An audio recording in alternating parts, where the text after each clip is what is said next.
It is another beautiful spring day, and it's time for the podcast.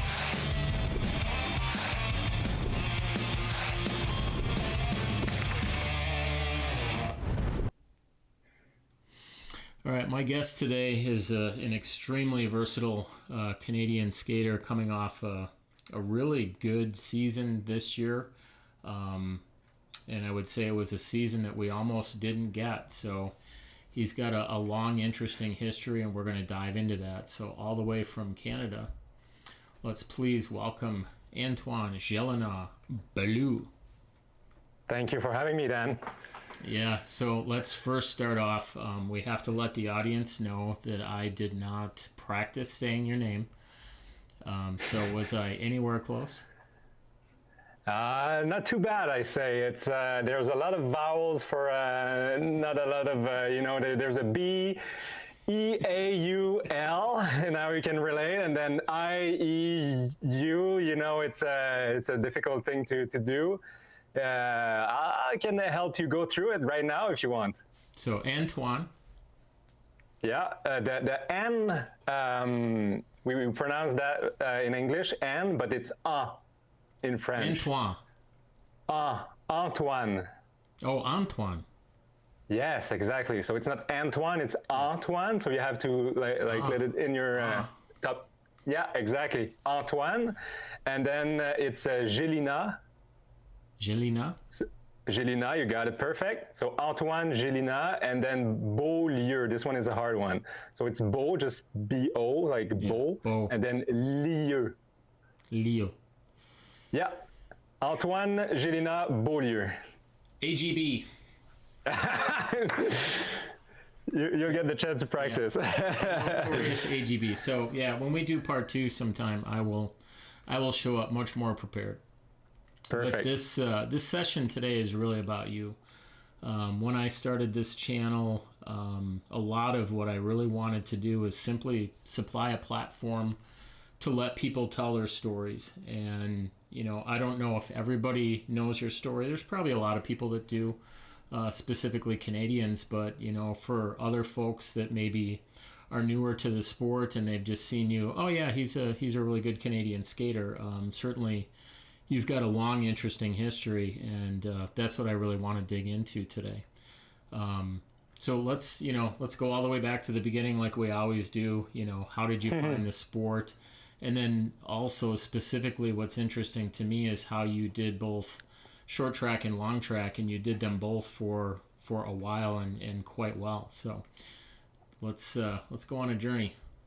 Yeah, of course. Thank you for letting me talk. I love to have an audience and to talk about what I've been through. I think a lot of people can relate, and I hope so. You can relate to my story. So yeah, when I started skating, it was all about hockey. In Quebec, hockey is our main sport. Every village has its own arena and own little club of hockey. But I wasn't the greatest hockey player. I didn't have good hands, and I didn't have the motivation to go out there and get to the puck and score goals. So all I wanted to do was to skate faster than anyone else. So I remember my grandfather was telling me that I would get $2 every goal that I would do, and I didn't score any goals. So he stayed his pocket full, I guess. And so yeah, I had a demo made at the village I was living at, speedskating demo, and I was actually the only one to come there, only one to attend. So my dad and I tried speed skates, and I just fell in love right there on the spot with the sport. Unfortunately, at this village, we didn't have any club, speed skating club, and but once we moved to Montreal. A year later, I knew that's all I wanted to do as a sport. I was a really active kid. I loved everything, but speed skating, I knew it was my sport. The feeling of the going into the early morning in the arena, because it was the only time of ice we could have back there. A few handful of people putting on the mats. The feeling of of cold, humid hair inside the arena. It was good memories for me, and learning to improve in the sport. Very, very technical sport, and you kind of have to like, yes, you have to manage other people, but it's a very, very individual sport. You have to be very introspective, and you have to develop your own technique, kind of. And I learned that at a very young age, that I needed to perfect my way of skating, you know. So it was all about, for me, controlling the elements, controlling the way I fall down, my weight transfer, controlling how I move around the edge of my blade in the corners, in the straightaways. So short track, it was a blast for me. From 10 years old till I was 15, it was just about fun on the ice. I was very excited all day at school, just thinking about the practice I would have to go, you know. I was always thinking in the back of my head about skating, always. I was drawing pictures of skaters, speed skaters. I was watching the Olympics. I was like, speed skating was part of me. And then, but I wasn't really good, you know. I was a good skater, but I wasn't. You know, you all have those top of your categories kind of guys, and I wasn't one of them. But it wasn't the focus I wanted to put on, and because I had fun, and I had fun competing, and it was only by the age of 14, 15, 16 that I started to become pretty good in my category. And by the age of 16, I was selected for the Junior Worlds in Sherbrooke at that time. So I was with G.R. Selski. He was a very impressive skater over there. A few months before the competition, I didn't even knew it existed, the competition. So my coach told me, yeah, you could go there, try to qualify for Junior Worlds, you know, and you see. And then I went there, and I was a surprise for everyone, and I qualified. And I was like, okay, well, what is this competition? You know, oh, it's in Sherbrooke, nice. And I had no idea that it was like a big deal. But once I was there, I was okay. And then I performed really good. I finished fourth on my first World Junior, and I had so much fun. You know, skating with top skaters all around the world, learning about completely different style of skating, and short track is all about strategy. I still remember I was scratching my head around how to pass Ilistratov. You know Ilistratov? No. He's a short track skater. He did the last Olympics. He went pretty far, but at that time he would go really fast, and he would pass me all the time on the outside, no problem. So every qualification, semi-final, final, and I couldn't get my head around. And then one teammate told me, oh, you know, he can't pass inside. He cannot hook, you know, he cannot take sharp corners. So you just have to stay wide, and he won't pass. And I was like, no way. And then I tried it, and it worked, and I was like, wow. So it was all these different style. The Korean skated as a team, you know, and it was very exciting for me to see all that develop and see new ways of improving. Cross-tracking at that time was a big thing. You weren't really allowed to cross-track, but we started to develop deep tracks. So we would go deeper and then hook in at the beginning of the corners to try to disrupt people behind.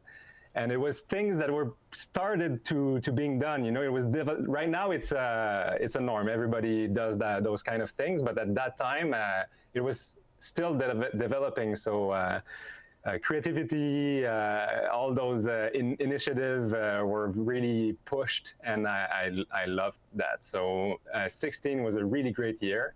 And then when I was 17, I wanted to go to juniors again, but I wanted to try to in long track too. So that year I trained really hard. I became a part of a national team also that year.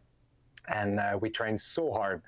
Like I, at the end of that year, I barely even went to school. You know, I would go 2 weeks, 2 weeks off school, and then I would meet up with my teachers. They would tell me what to what to learn, and then I would go back to training. You know, it was all about training in the national team. For me, it was a dream come true, being part of the national team. And I had a really good coach, Stephen Goff was there. He's training the US national team right now. And I love that coach. He was very empathic, and he really put forward the human first, not the machine of an athlete that we were. You know, he really thought of how we were. If he saw that I would have a kind of a down and not feeling too well, he would give me break. He would give me space to figure things out. And I really loved working with him. And that year, when I was 17, I finished second in the junior short track and third in the long track. So junior short track, it was in Taipei. It was an amazing competition. I never thought I would finish second. And in long track, I was against Brian Hansen and Koen Vervesch. He finished first at this one, and Brian Hansen was second. So I had a kind of a good toe dip in the world of long track as well. I always did long track, but only for competing, not as a training. And so after that year, I was like, wow, okay, I can maybe become the first athlete to win, because I still had another year of junior skating. So I was like, yeah, I can do that. And then my ego take full throttle. I doubled the training. We had a new coach came in. He was very strict, very hard. And my goal was to win both in short track and long track, be the first one to win both short track and long track in World Junior. And after a while, after 2 months, I started to become injured more and more. And after maybe another month, I started to have weird symptoms. Like I didn't have the same motivation that I had before in training.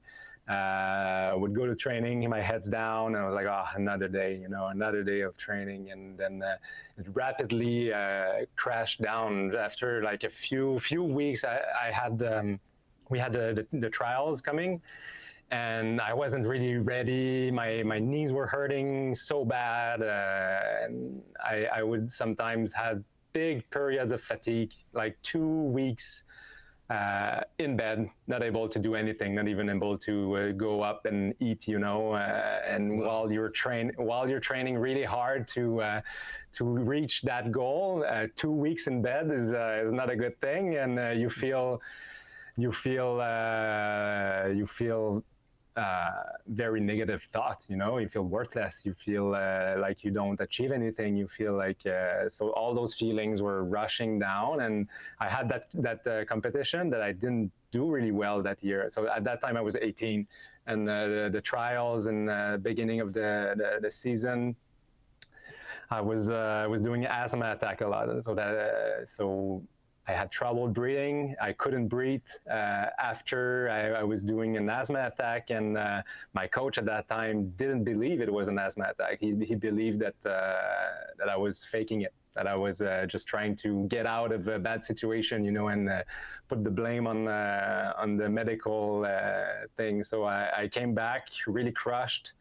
Another 2 weeks, 3 weeks, staying in bed, not able to do anything, just really fatigued. And then at that point, we started to be, my parents and I and all my the people around me started to become kind of anxious and not sure about what I was going through. So I started to go to the doctors, having tests, trying to see what was happening. And after a while of testing, all until January, the moment that I was supposed to go to the World Juniors, I was on and off training. I wasn't able to go back, and we didn't really figure out. And then the doctor said, well, you're just overtrained. You overtrained, and then you need to recover. So I had to say no to World Juniors. So I wasn't able to fulfill the dream and the objective I made myself. I was crushed again. So after that, it was I tried to go back to skating, and then it was on and off. The environment was really toxic. People weren't happy me being there and quote unquote draining energy out of them. I was become less and less worthy for them, and I could feel that. And after a while, I retired. I couldn't take it anymore. I also received a letter from the organization that I was kicked out from the team. And I was like, well, okay, now what do I do? you know? So Like, let's take a pause there. Yep. So I want to circle back with some questions. So when you started to train long track, where were you doing that? I was doing that in Quebec City. So all my training was done in Montreal, but Quebec City is like 2.5 hour drive from Montreal, and we had an outdoor oval here. Okay, So so you're doing your all long track outdoor. exactly long track outdoor here in Quebec most of the time. Sometimes I will go to Calgary for bigger competitions like Sure. trials and stuff like that. But other than that, it was all in Quebec on the weekends. Sometimes I would train there, but most of the training was done in short track, and I was able to manage to make the switch. And because I was used to it, and I was doing both long track and short tracks since I was maybe 12 years old. Going on and off both sports, it was easy for me to go from one to another. Yeah. And during that time when things were really falling apart for you and you were struggling so much, what did your support system look like? I mean, did you have any guys on the team that you could confide in that were in your corner, or did you kind of feel like you were alone? I tried to open up a little bit about around with the people around me, but definitely there was not the knowledge either from my side or all my environment, my parents, or like my parents thought that I was in good hands at the national team because I was spending so much time there. I would just to make a picture of what the week looked like. From Monday to Saturday, it was 7:30 a.m. until 5:30 p.m. of training. So I would go to the oval, and then I would have two trainings in the morning. I would lunch over there, and then I would have two other trainings in the afternoon. With when we would have pause, we would do exercise. We would have video analysis. We would have, and this was Monday to Saturday, and then we had the Sunday off. So it was a religion, you know. It was we were kind of almost in a sect. So we were always doing that, and my parents were only there to feed me and have a roof over my head. You know, I would train all the time, and I would be at the oval all the time at Maurice Richard. So it was difficult for them to understand the reality I was going through, and it was difficult for me also to understand the reality I was going through because I didn't have any knowledge or any idea about what was happening to me. I thought everything was physical. I thought I was sick. I had they tested me a virus of mononucleosis once, but it was the end of the virus. So I had mononucleosis around that time, but I didn't even knew it because I was training over it and trying to push through what I was feeling. So like I had no understanding at all about what was happening, and the team over there was all the tools we had was about performance. It wasn't about having balance, or about trying to put forward the mental well-being, or it wasn't. It was out of the question. Like, even if we wanted to go to school, it was pretty much impossible. I tried to go to school a little bit, have a few classes, but every time I would come back and maybe miss a warm-up for a training, or miss a little thing, even if it was planned, I was being judged. I would arrive at training and they would say, "Oh, look at that guy. He's not prioritizing speed skating," you know. So it was taboo to have even anything around speed skating. So we didn't have any sport psychologist. We have more of a mental performance counselor kind of thing. So the mental counselor, I thought at first it was a guidance for me. So I opened up about with him a lot, and I figured out after a few months that all the information I was giving him was used against me in meetings that they would do to intimidate me and try to get me back into training, and to try to, and I would see that the things I would say to the mental counselor was being talked about, you know. So at that point, I lost all confidence in the association, and it was a few weeks later after that incident, I decided to stop, because I wasn't well anymore. Yeah. I don't want to belabor this, but you've piqued my curiosity with this concept of, you know, doing 4 training sessions in a day. So maybe just for the sake of interest, could you take me through what one day might have looked like?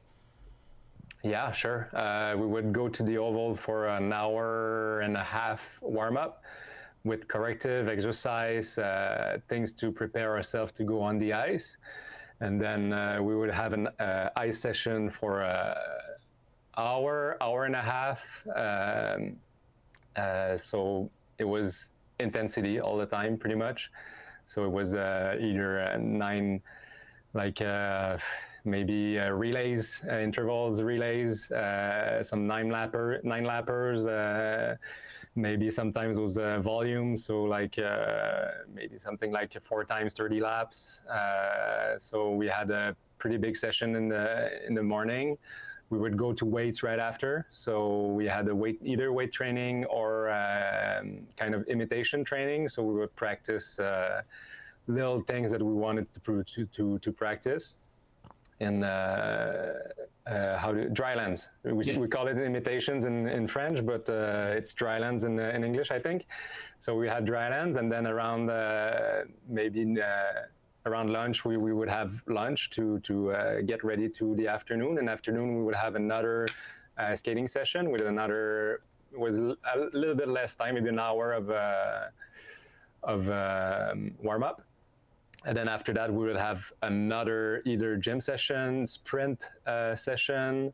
We would have maybe another dryland session, and video analysis, maybe a meeting, conference about anything related to sport. We would have, it was a time where they had so much money, and they all put it in performance. So every specialist was coming in with a new insight. Oh yeah, we have to try this. We have to try this. Oh yeah, this will help. This will help. So we had the endless days of training. Yeah. So that would be kind of the typical day. And I still remember the first training, when the new coach came in. We all had our jaw drop, and I think it was the effect the coach wanted to have. You know, the old school coach wanted to impress the athletes and impress the other coaches and the other athletes with big programs. So that was the old school way. And he came in. We had to do a total of 700 cable up and down. So we would be inclined with the cable. and one leg up and down 700 times. We split it the way we wanted, but we had to do the 700. So it was like something like 7 times 10 times 10 each leg, and it would take us 2 hours just to nonstop going. So really, it's 1400. Yeah, yeah, exactly. So don't dig in anymore to see why we. I was the first one to have knee problems. It was a tendonitis, very severe tendonitis. Like I was 4 or 5 out of 10 of pain just being the smallest bending in my knee.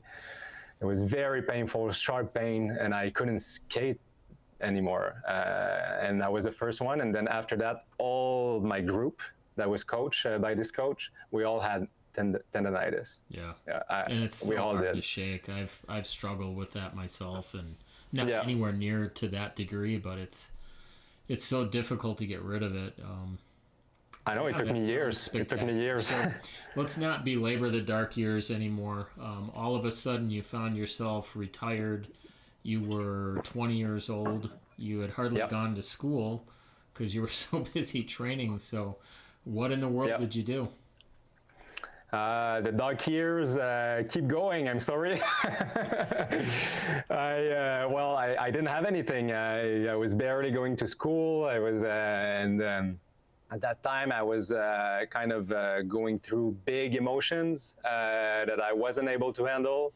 So I would confront everybody around me. I wanted to drop school. I wanted to just, I don't know, do whatever. So I left for a big trip. I went to India. I went to Nepal. I went to China.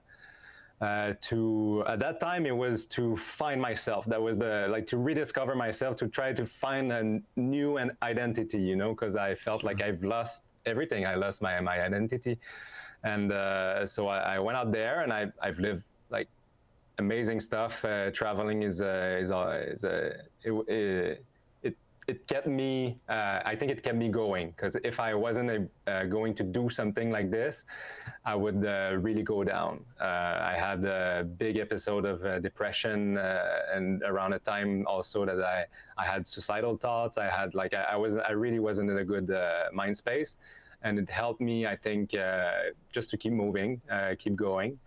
And I had a blast. But when I came back to Canada, to Montreal, that's when the bad habits started to come. So started drinking a lot, started using drugs, started smoking cigarette. So for around 2 to 3 years, I lived kind of the nightlife in Montreal. So I would work in bars from 4 p.m. to 4 a.m. and going to after parties after that, using drugs. Sport was out of my head completely. So I would live a lifestyle that really wasn't me. I wasn't, but I kind of found kind of a reassurance in that. It wasn't comfortable, but it was, I think, better than being alone, not having an identity.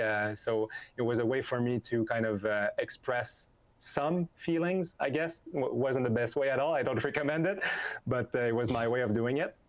And so that's, I think that sums up pretty much the lowest point in my life. And I met, around that point, I met a guy. I don't know if Steve Robillard rings a bell to you. Mm-mm. He was a skater in short track, very creative skater. He was also working on blades all the time. He was kind of a little magician of the blades and of skating technique. I skated with him in the national team, but he was already in his own problems also, and he left the sport, but he kept coaching. And the progressive, in the blade, there's a thing now. It's now pretty much the norm, but progressive bend. So the more in short track, the more there's bend, the more it's going. So it's like exponential kind of. And he invented that because he was saying, for him, it was about having control over the radius he wanted to have in the corners. So he could, by this way, he could have a bigger radius if he's on his toes and a shorter radius if he's on his, on his heel, and a shorter radius on his toes. So he could kind of control the radius of his blade by the weight he was putting. And he invented tons of things, and he was very creative. I had a lot of respect for him, and I met him in the subway station, and we talked a lot because we would just exchange things. And he was like, "Yeah, what do you do?" And I was like, "Yeah, I'm working in bars. I don't really like it, but I'm kind of stuck there. I don't know anything else to do." And he's like, "Yeah, come coach with me. I can have a spot for you." And with open arms, he accepted me in his coach team. We went to, he was a crazy guy. He told me once he wanted to show me a way to skate on snow. And I was like, okay. I didn't put my skates back on since a long time, and I was like, all right, I'll try that. I can try that. And we went to a park, and he kind of showed me a way of with the edge, because you have so much more surface when you're on a big edge. If the snow have more surface, so it acts like skis. So you can really skate on snow. It didn't really help me because you don't really use that. But I think once it helped me. I had a race here in Quebec, and we had to do a transition in snow. And I thought about it. I was like, yes, I can use it. But he would teach me stuff like this all the time, and he had a really nice approach about coaching. So for him, it was all about just being help to the skaters, to help him figure out his own way of skating. And that was very powerful to me, because I lived my trauma with the coach. Around that time, it was the structure had a program, and if you weren't able to follow that program, well, you were not a good skater, and goodbye, So this approach really opened my eye to a new way of coaching, and of developing a relationship with a coach, between a coach and an athlete, and that as a coach, you're supposed to only be there to guide your skaters find their own way, and for that you need to believe in, to have confidence in the athletes. The old ways of saying, trying to control the life, and you shouldn't go out with your friends, you shouldn't, things like this, or my way is the best way. If you don't follow it, then you're not a good skater, or things like that. I still see that all around me, but I think it needs to change, to evolve. And Steve Robillard showed me that. So I was really impressed. I started coaching with him a few months. And then after putting my skates back on again, after kind of having some hopes, and wow, I love it. I found the good feelings I had when I was young of controlling the elements, feeling inside of my blades, developing new ideas, developing new way of skating, trying to just improve. And so he really opened my eye to that. And then I gave a call to the coach that was here in Quebec, and I was like, hey, do you have a spot for me? I want to give this a try. I don't know where I'll go. I don't know if it's just a little dream, and I'll have fun doing it, and then I'll go to something else. Maybe I'll coach. Maybe, I don't know. But I want to give this a try. And then it's been 8 years since I came here in Quebec. So I moved to Quebec. At first, it was really difficult, because like the first improvement was there. Like I was a skater through and through. All my life I skated, and so I improved pretty fast, rapidly in the timeline. But then I kind of stagnated because I wasn't able to express the feeling that I repressed so much during my early years. And that's when I started asking myself questions. My wife was there with me to go through this, saying, "Are you sure you're okay? Like you can talk, you know." And as a guy, as a high level athlete, it's hard to talk about your feelings, and I wasn't able to really express this the way I should. I was blaming a lot of people. I was kind of victimizing. I was saying, yeah, they did this to me, they did this to me, but I wasn't really able to really express how I felt.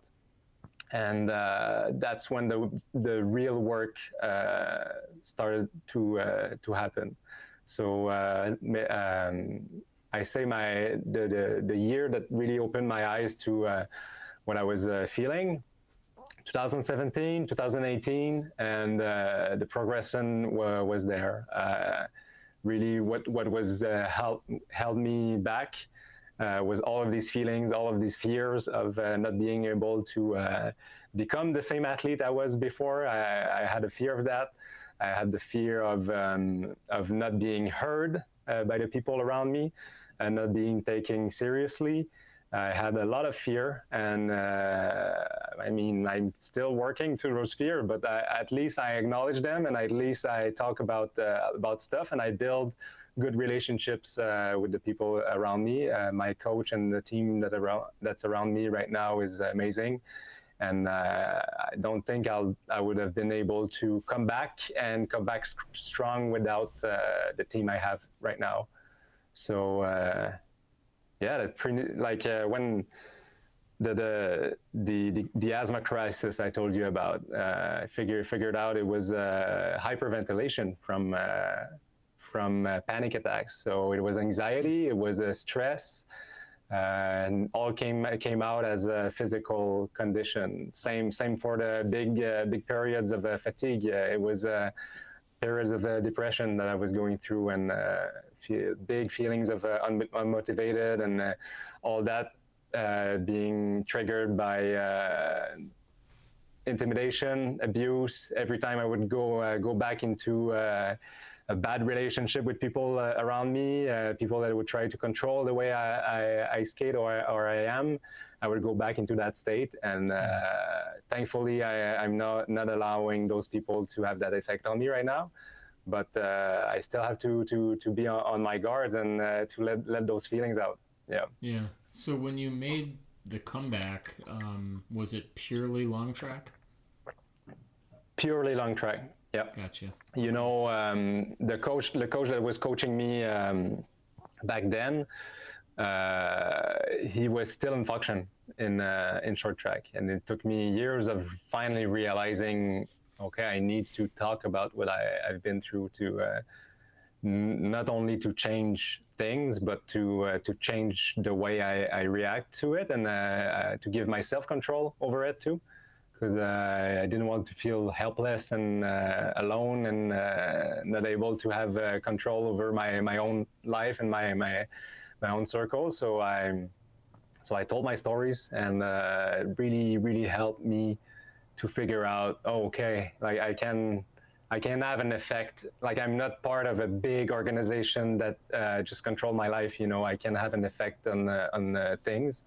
And since then, there's a lot of stuff that have been implemented. There's a big movement of change going, and if I am only a part of this change, if I can only feel like I'm part of this change, I'm so happy and grateful that I can have the platform to say things, and because you know, it's not things that we usually hear about people.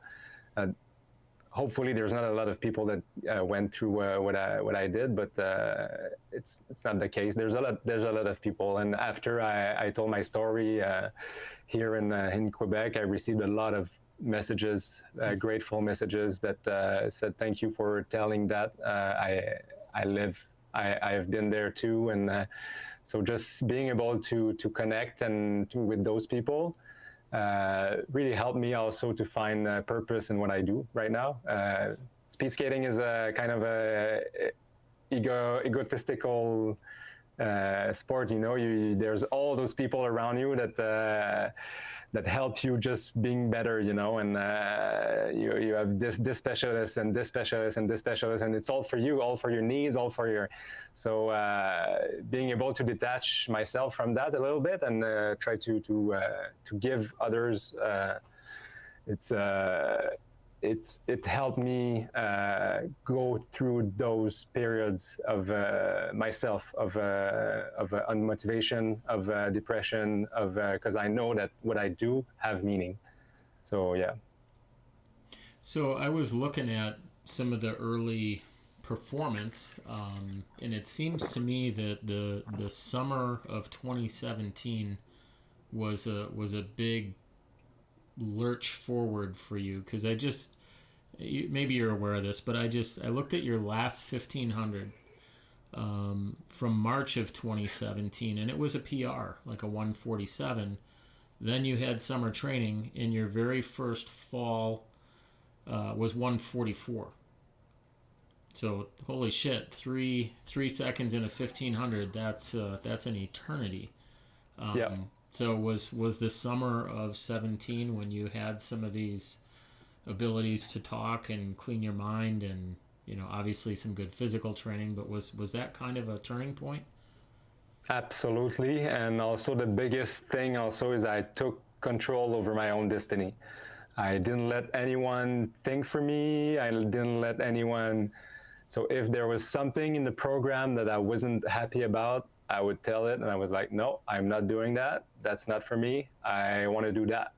So I really started to build a program, to build a team around me, to build that would go with me. My coach has a saying that for him, the athletes are the captain of their own boat, and they have a team, and the team help the captain navigate, but it's the captain that know his boat and know how to navigate and know where to go. So that's really when I really internalized that metaphor, and I became the captain of my own boat. So I started figure things out for me. Here in Quebec, we didn't have ice over the summer, and it was a time where I didn't have any money from I wasn't in the national team. I didn't have. I had one sponsor that would cover me a small fraction of the cost of a year, so I would have had at that time. I knew that I had to work all summer. And I figure out a way of working and training at the same time. I would be waiter at the pizzeria in Old Quebec for the lunch. So I had a 3-hour work day, do big money in 3 hours, and then go back to training. So that was a part of my summer, and then I would travel and do so much bike. I would bike a lot. I remember our short track ice was at 30 kilometers from here, but I would still go there in bicycle. So I would bike there, do my training short track, bike back. So just from that, I would have 60 kilometers of volume just from commuting. So I would work a lot, commute a lot, and then I would train the way I wanted to train. So I would do. We didn't do a lot of slide board and like long volume imitation, but I knew I had to do that. So I did a progression of that to not to injure myself, so the progression. But I would go up to do a lot of dry land and slide board and cables, just to be comfortable in the speed skating position. I knew that I had a problem breathing in the speed skating position. It's a hard we don't think about that, but it's a very hard position to breathe in. Your torso is move forward, and then you're in flexion, so you're not in extension, you're really in flexion. So all your ribs, all your back is compressed over your lungs. It's a learning curve, and then so I did breathing exercise while doing the dry land to have kind of a progression and just not just be thrown in the ice and breathe, like, you know, and because I would forget how to breathe in while skating in competition in the race. And I would breathe very badly, and then it would affect everything. I would hyperventilate after, and then I won't recover well from it, and then it was a cascade of negative things. So I really worked on my breathing that summer. So it was a melting pot of new things to discover. It was very motivating for me. I wouldn't do that kind of big, because I was going everywhere all the time. I had a big mental charge, you know, because I was always thinking about improving, about like right now I'm more about having a balanced life and putting the focus in the right space. But I really needed that at that time to take my own autonomy, to take control over my own life, my own way of doing things. And it's funny because after that, things started in Quebec. Actually, things started to assemble around me by itself. I didn't, like, I asked for some stuff some of the times, but like we kind of build the structure around that kind of thing. And then as of now, I can fully trust the process, the program. Sometimes I would go through a program and say, oh, maybe that, like I still have a conversation about the program. That's nice. There's not a lot of athletes that can do that, but I can still have that. But most of the time I'm like, wow, that's perfect, amazing. Let's go, you know. So yeah, I think that 17, 18, as you saw, it was probably the eye-opening kind of thing. And while having all those positive things, I was working also on my emotion side, trying to dig those emotions back. So I came to trials. I didn't have any expectations, and I was like, yeah, let's do all the distance I can do. I did a 10K in 13:22, which is pretty good. I did my 5K. I did 14 seconds PB in the 5K. I did the 500, I did the 1,000, I did every distance I could do. I was like, yeah, why not, you know? And then, so I was on the verge that year of qualifying for the Olympic, and I didn't qualify by time standards of Canada. 3/300 of a second, I didn't qualify. So that was a kind of a hit. I was like, yeah, that's bad, but I was also inspired, and I was like, yeah, let's keep going another 4 years, you know? So we were really inspired. And then after that, everything started to go back together. I didn't have the mental charge that I would have that year. There was more of a structure being built around me that was made for me and with me also. Yeah. So you continued to skate well and skate a lot of different distances and team stuff and mass start, etc. You know, you made it to the 22 games. What do you remember about the 22 games? Relief. A big relief. My lifelong dream was to participate in the Olympic Games, and there was a lot of uncertainty around that time with COVID, with you know, all the politics decisions.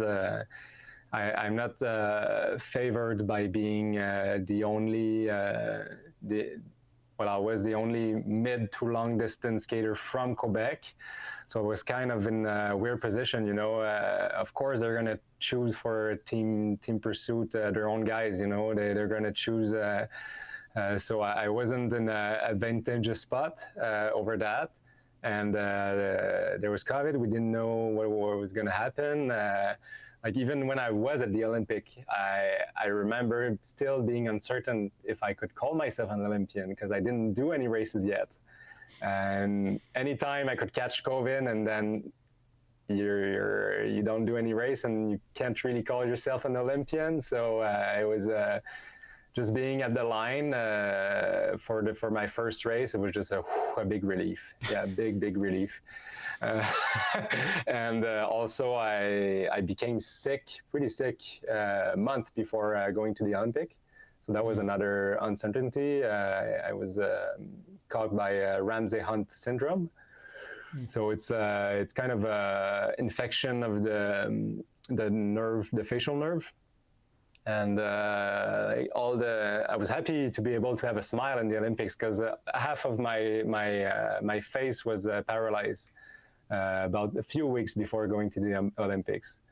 Yeah, and so I was going through that. I didn't have the best training block heading to the games, but just after that, being at the games, going through all that, all the things in my life, it was just like a kind of a catharsis moment. You know, I was finally, like after going through all these things, I can say that I achieved my dream.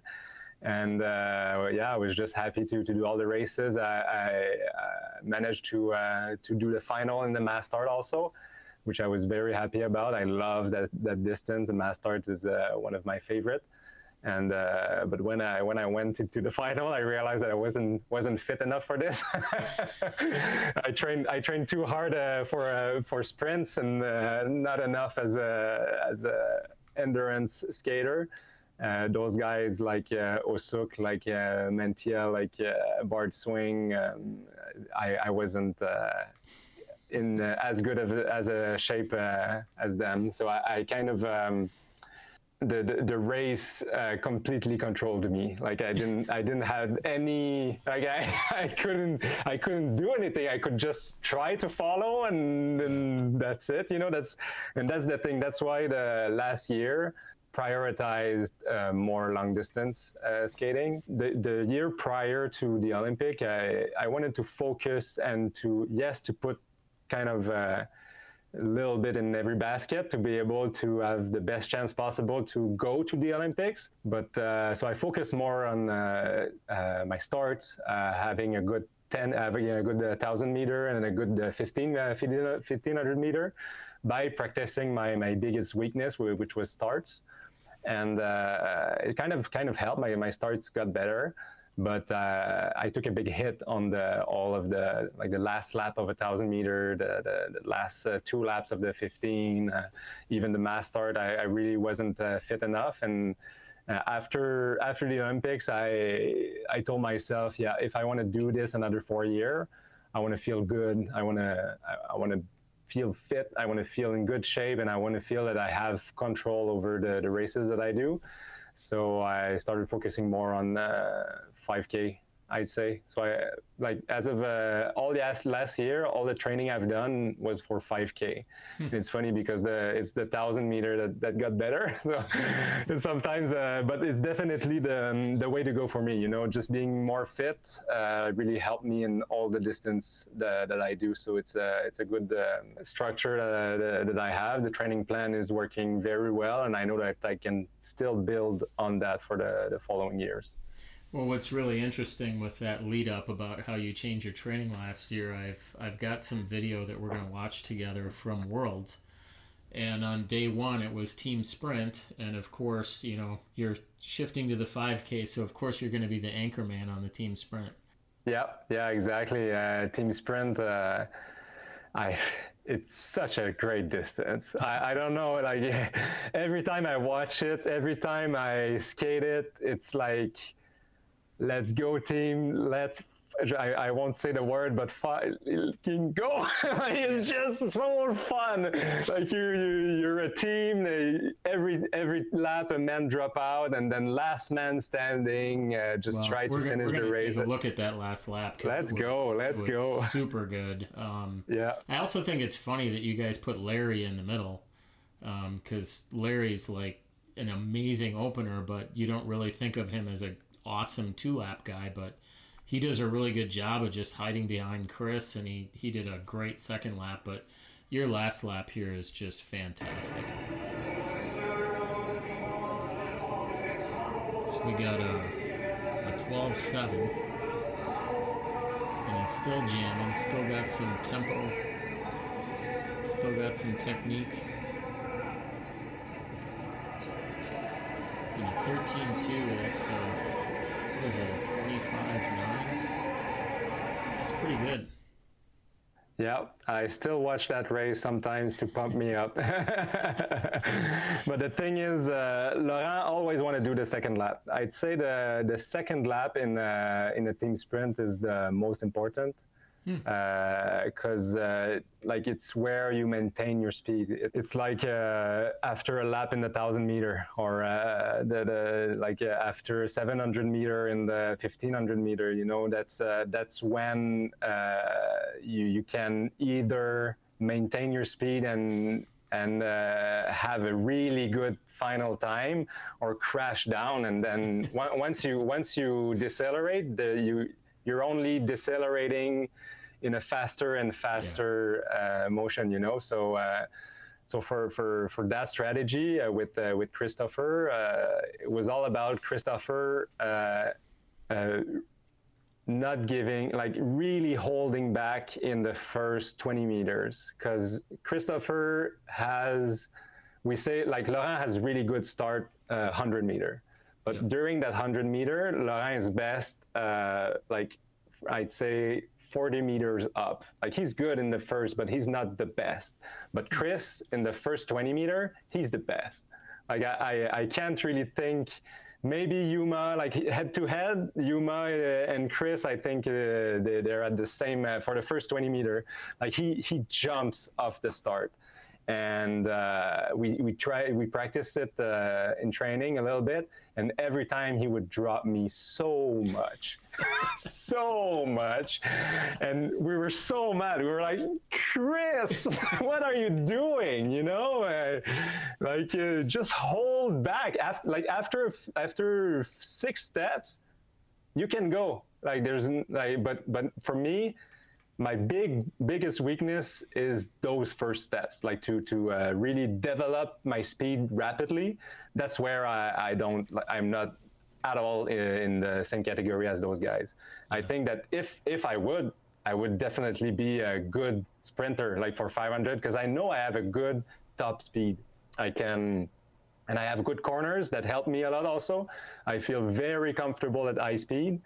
And Laurent as well, and we skate together since we were 13 years old. So, and we kind of have the same style of skating also. So for us, it was just about being together, stay together for the first half of the race. And he did drop me a little bit. We can see it in the video. Did drop me a little bit, but I catched him right back in the back stretch. And once I was behind him, at that point, I knew we won the race, because I knew that Christopher is going to have a good second half lap, and then Laurent is going to keep his momentum. And I think that Laurent didn't hit the highest speed he could hit, but he made a decision at that point to not try to give too much on the first half lap, so he could maintain the speed better. And that's the key, because I'd rather have 12.2, 12.4 than 12.0 and 12.4 as a last skater. Because 12.0, 12.4, that means that you're decelerating for 0.4. So it's so hard to keep that momentum going. And I think that's when the pretty much the race was won. Because when I followed Laurent, it was easy speed for me. I wasn't pushing hard. I even thought at one point, should I push him a little bit, like in team pursuit? You know, should I put my hands behind his back? And I was like, no, I won't try that. We're kind of going over 60 kilometers an hour. I shouldn't be doing that, you know. But I thought about it, so that was a good thing, because I felt comfortable. And so yeah, that was. But it was a very well executed race, and we are a good individual. We are 3 good individual skaters, and as a team, we're solid. Yeah. Well, let's look at this. That's a great picture. I think. Yeah. Yeah, and you guys won by about 4/10. I mean, that's super good at those speeds. So that was day one. You guys had the team sprint, and then you had to come back right away on day two and then go do a team pursuit, right? Yep, exactly. So I got a little bit of video of that. You're the middle guy with Connor up front, and you guys had an excellent effort. And fortunately, you were able to keep two skates on the ice because it got a little dicey here at the end. I know. I can't imagine doing 8 laps at the speeds you guys are going.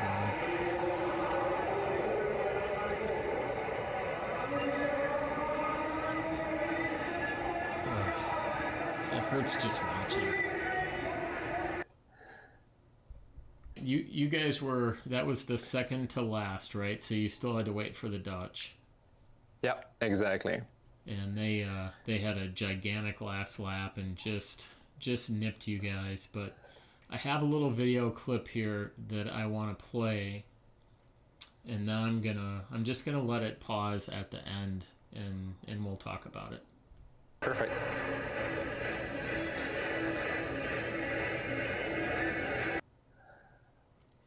So to me, when I look at that, not to get too dramatic about it, but it just, that makes me smile.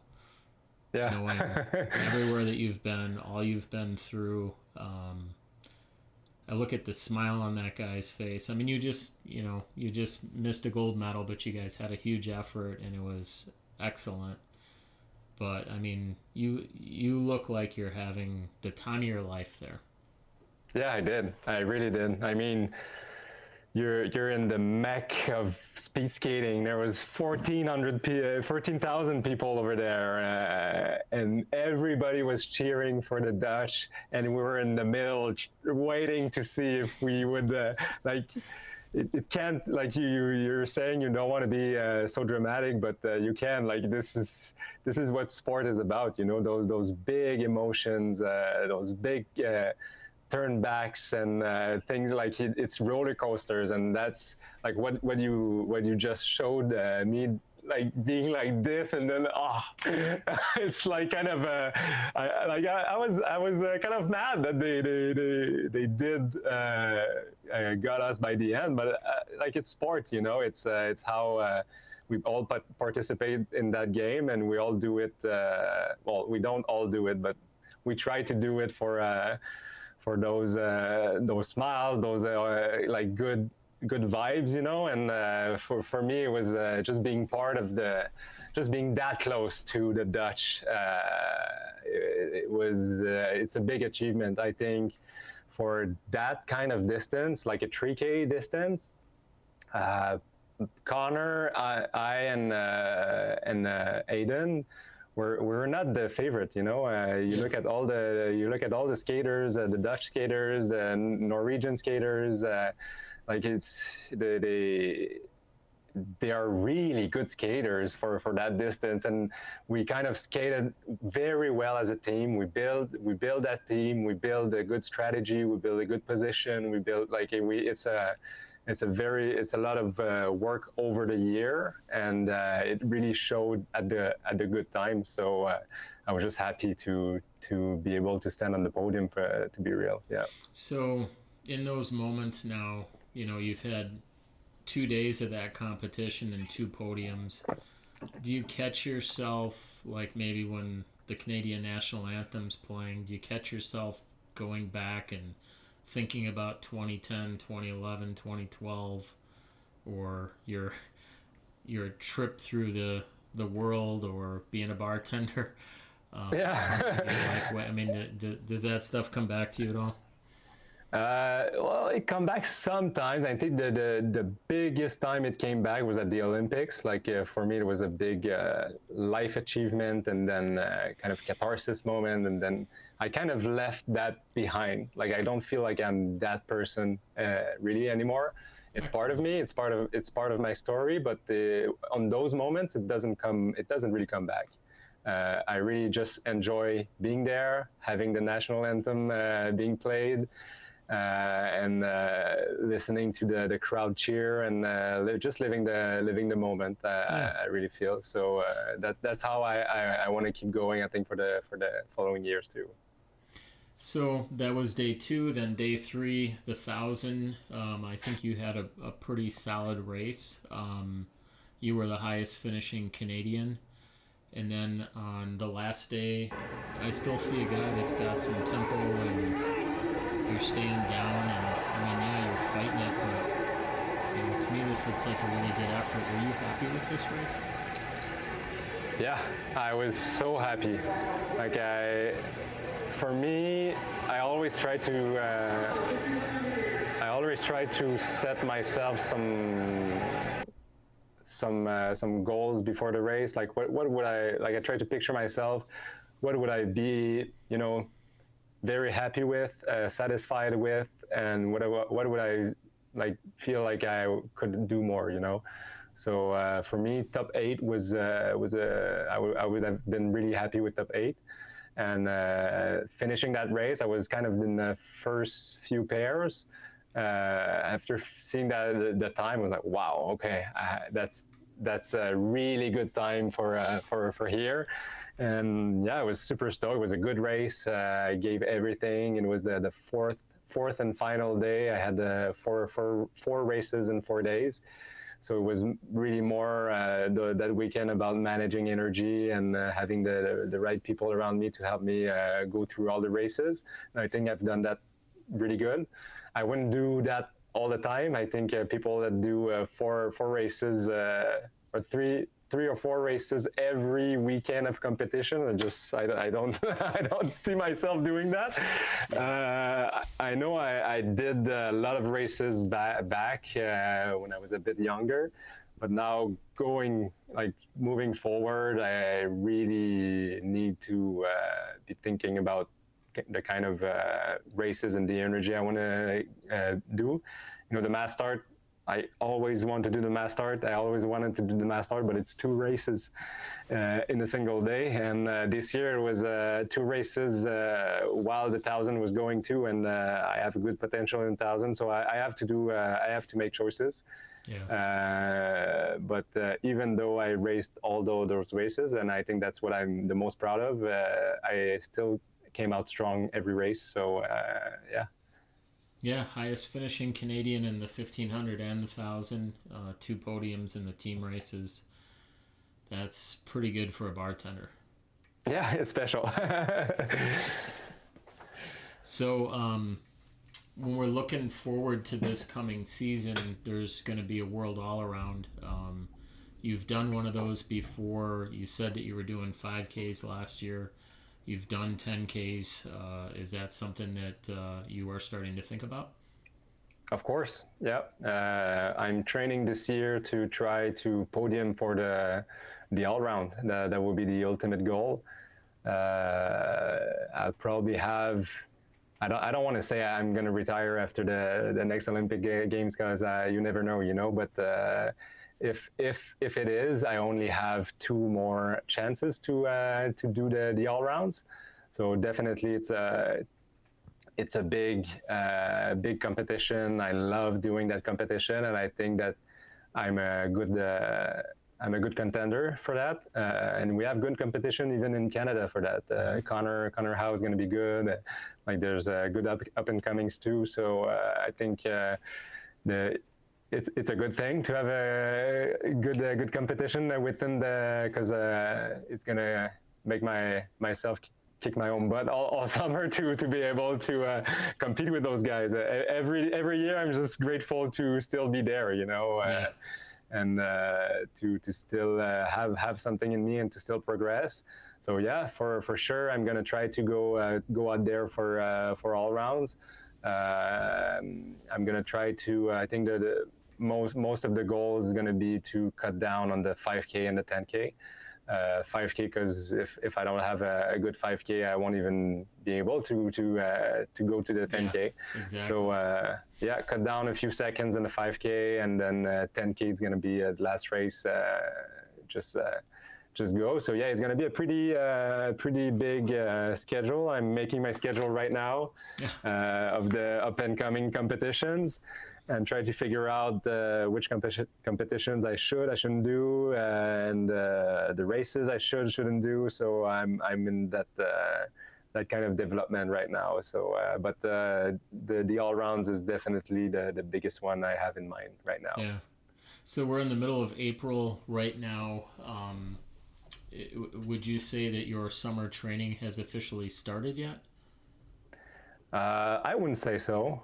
We start group training in a week, so I still have a week of Okay. off season, and like those times are so important just to take a step back and kind of do a postmortem of the year that just went by, and refocus the goals of the next few months and how you want to do stuff. And I think that all we did up to that point, to the last year, was so much positive. So like there's so little stuff I want to change. I would just want to keep going, keep improving in what I'm already doing. And yeah, next week we're gonna have summer training. Summer training is always fun, you know. You're going outside, doing bicycle a lot. You're doing other stuff. I love skating, but I also do love the other side of training. I'm like those competitions are big moments, but if you would make me choose between just competing or just training, I would choose just training. You know, I always love training, and so summer is always a good part of the year. Yeah, Yeah, good and I good guess vibes. help us out a little bit, because I think in Canada, you know, you have a national team, but you guys have, you know, the East and the West, right? So you've got the guys out in the mountains, and then you've got the guys in Quebec, right? Exactly. In Quebec, we had our oval being built 2 years ago now. So before we were skating outside, so the ice was beginning to be there at around November until maybe March. So we were doing a lot of back and forth to Calgary to do summer training camps, and try to figure a way to imitate the speed skating technique and stuff. We would do a lot of dry lands. We would do a lot of stuff outside. Keep doing that, even though we have our oval here. It's just that we do our training camps, training summer camps here in Quebec, and we have the luxury of when we come back skating from competition. We came back to an oval. I think that's the biggest thing. During season is when it's most important to skate a lot and always skate. You develop, like, and if you lose it a little bit, then it takes so much to just go back into it, because just the speed skating position is so uncomfortable and out of everything we know, that you need to skate a lot to be comfortable in that position. Before that, we would come back from competing and we didn't have ice here, so we would try to do stuff, but then it was difficult going back, and even more so for a long distance skater. But now it's just we go back to skating, and the season is more cohesive, and so yeah. So you can't predict the future, but I gotta believe that you're gonna want to be, and you'll be in Italy in 26. At that time, you'll be 33, I think. Yep. Right. So Exactly. have you thought about what AGB looks like after 2026? Yeah, I mean, I like right now I'm developing another side of me, building my own company of video production. You know, I want to have a family in the future. I have other plans, you know. So Awesome. like it's a great thing to be able to skate and perform and compete at the highest level. But at one point in your life, you kind of realize that you lived it through, you know. I think I still have potential, and I think that the sport still have its place for me, but I don't know if that will still be the case, how I will be feeling after Italy. So I don't think it's going to be purely a decision out of, oh, I'm too old, you know. I need to retire. I don't really think like that. I think if I still want to skate, I can skate another 4 years. I think I can still could still be able to do it at 37. I love to joke about that, but I stopped skating 4 years, so I have that in the bank. I can use it whenever I want. Yeah, there's not a lot of miles on this vehicle. You got.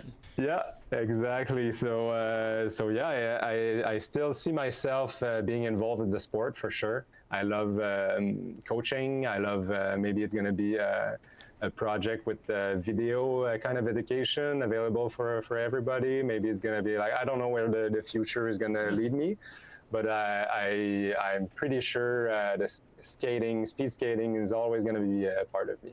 Yeah, that's awesome. I really look forward to seeing how that unfolds. I'm really looking forward to this season because you're on a cool trajectory right now. You got a very versatile portfolio, and this all around thing is going to be quite interesting. So it'll be really fun to watch you and some of the other guys really gear up for that competition. So we'll be looking forward to that. I really got to get up to your oval as well. I've heard such great things about it, and Masters All Arounds was up there last year, but I could not convince myself to do it. It was the week after Master Worlds, which I participated in. Oh yeah, and I just I do maybe 1,500 a year, and that's it. So 3Ks and 5Ks for me. Holy shit. Yeah, the oval here really is amazing. They did such a good job in the architecture and the design and everything. All the conception was really thought of. It was a project long in the making. It took more than 20 years to be able to have the money to have that project. So they took a lot of time traveling to different ovals around the world to see what works, what doesn't, and they made something that was acceptable budget-wise for the city, and that was also so beautiful. Like it's the arena, the typical arena. You go inside, there's not a lot of light. There's a lot of concrete and a lot of steel, concrete, and it's kind of it pushes warehouse. You back in. Yeah, exactly. Warehouse kind of vibe. But this is completely the opposite. Like you feel it's airy, it's light, it's white, it's there's windows all around, and there's wood inside. There's like it's an amazing place to be. And I'm so grateful to still be skating and to have that facility kind of being made for people like me also, it's for everyone. And we see young kid there skates. We see like we have kind of a community, a thing that we didn't have before. Before we would be the only brave warriors to skate outside at minus 30 something, and then there was nobody else there. It was a white desert. But now it's you see people around, you see stuff happening. So if you have the opportunity to come, I really you guys put your ice in pretty early, don't you? Yeah, we're the first oval to open. It's going to be open in June. Yeah, I'm trying to get our coach to do a little training camp up there. We were working on maybe getting ice early down here in Milwaukee, but I don't think that's going to happen. So I don't know. Maybe you'll see the Dash team up there. And yes, that would be cool. Yeah, I would love it. Come and hang out with you. Of course. All right, brother. I really appreciate your time. The stories are great. It's everybody loves a comeback story, right? So it's fun to see guys, explore the dark sides and work through it and have success. And I gotta believe everybody's a fan, but we certainly are here. Yeah, thank you so much for giving me the space to talk. I always appreciate giving my story. Yeah. All right, this was a good one, and I'm going to wish you a fine day, and we're having a thunderstorm now. So it started off as a sunny day, and now it's storming. That's Antoine Gelinas-Beaulieu. All right, we're out of here.